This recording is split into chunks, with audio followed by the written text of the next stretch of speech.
नाज़रीन, welcome to Rani's beauty channel.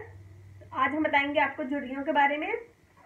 तो उसके लिए 1 टेबल स्पून हनी ले लें और ½ टी स्पून लेमन जूस।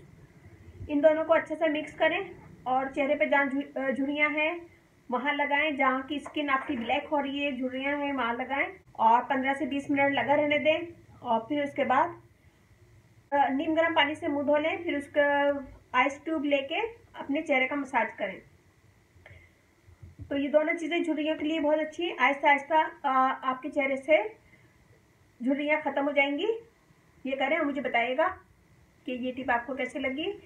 मेरा फेसबुक पेज है रानीज ब्यूटी टिप्स, तो उसे भी ज्वाइन कीजिएगा और अच्छा लगे तो थम्स अप कीजिएगा, कमेंट दीजिएगा और मेरी वीडियो को सब्सक्राइब करें।